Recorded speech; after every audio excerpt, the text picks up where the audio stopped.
that day I left the children to school and merrily went in and thought that everything would be fine. But they found that I did have breast cancer. There was really only one option because what they found was quite, not widespread, but in that it was almost as if you'd taken a sugar sifter. It was quite dotted throughout the breast. So the consultant felt really that a mastectomy was the only option. Someone said to me at that stage, possibly you will think about reconstructive surgery, but it wasn't a big thing 14 years ago. But I think it sowed a seed in my mind that maybe at some stage I would think about it. But my main concern, as I say, because the children were small, was that I was well. But I must say, after I had the surgery, I felt more positive. I felt that what was a threat to my life was gone. I had talked to my consultant and talked to the breast care nurse, and I had my other breast removed from personal choice. I found it very difficult to start with. I found the hardness or the firmness of your chest wall. You know, I found to take a bath, you know, I found I'd sort of have the bubbles up to here in the bath. That was the most difficult. I suppose it is linked to your femininity, and maybe because I had been breastfeeding, you know, and I had younger children, so when they come to give you a cuddle, I was always very aware of that chest wall, that flatness in the chest wall. Every morning it was something that you had to do. It wasn't part of me. And I know it sounds so silly, but you know, even when you're out and about, you find your eye sort of drawn to other ladies' breasts, sort of, you know, just for the, you think sort of, you know, that's not me anymore. I would have said it took me a year to get a hold on things, to maybe be sure that I was well. And then I started to think, well, yeah, maybe I would go down this route. I must say my husband wasn't particularly keen. You know, he said enough surgery was enough. Just, I think he didn't want to see me go through any more surgery. I mean, purely that. But I remember we had a discussion, and you know, I said to him, well, you know, I'm not doing this because I feel you're not happy with me the way I am. You know, I'm doing it because I want to do it. And if things don't work out, then I've made the decision. I think that's very important. I mean, my breast care nurse was very good, and I went to see her several times. In hindsight now, I maybe should have brought him with me. So he was sort of hearing things second hand. So I think he had reservations just for my well-being.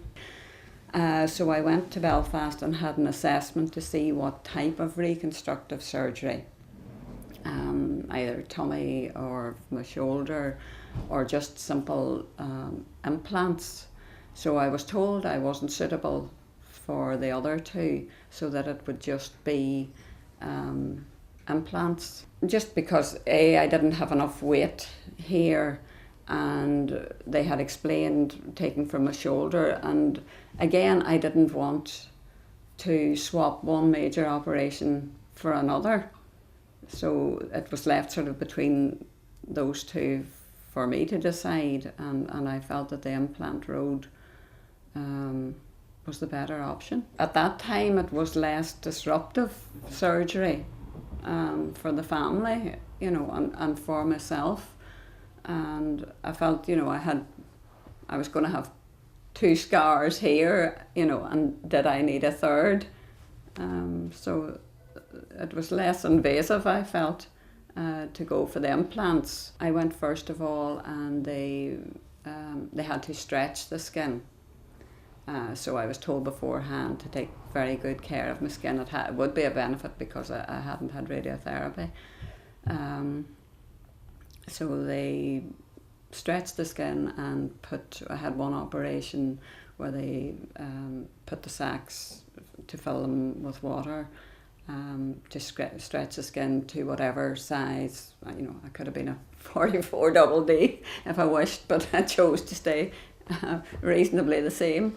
And then I had a further operation when we reached the size that I wanted to be, to remove the port and put the proper implant in.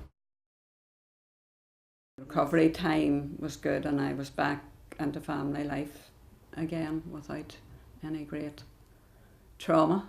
Maybe I was lucky in some way because I had nothing. If I'd had an implant on one side, I might have had something to compare it to.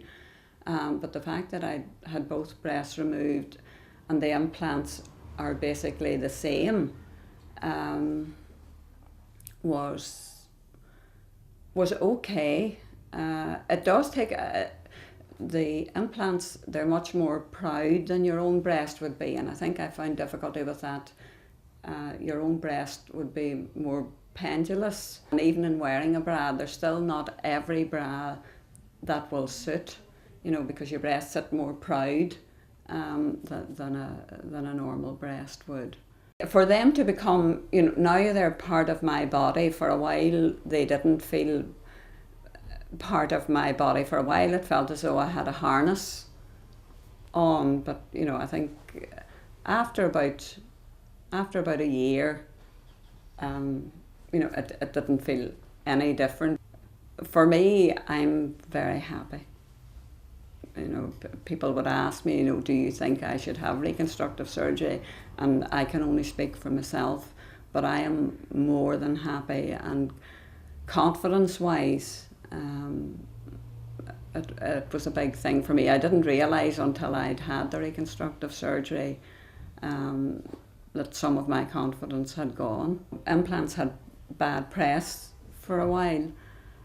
So I think ladies are more keen to go down, you know, try and flap that would give them maybe, as they feel, a more natural breast. You know, and a lot of ladies I talk to, reconstructive surgery is not for them either. But all I can say is that it fulfilled my needs at the time, and it has worked well for me. I do think it's very important to speak to other women who have been down the road. No two women are going to be the same, and the outcome of their surgery is never going to be the same. But I do think it's important. There are things that health professionals are wonderful, but there are things that you need to know from someone who has been down that road that no leaflet will ever tell you. Just even from the point of view of how you will feel after reconstructive surgery. I think, you know, those few days after the surgery, unless you've experienced how you feel,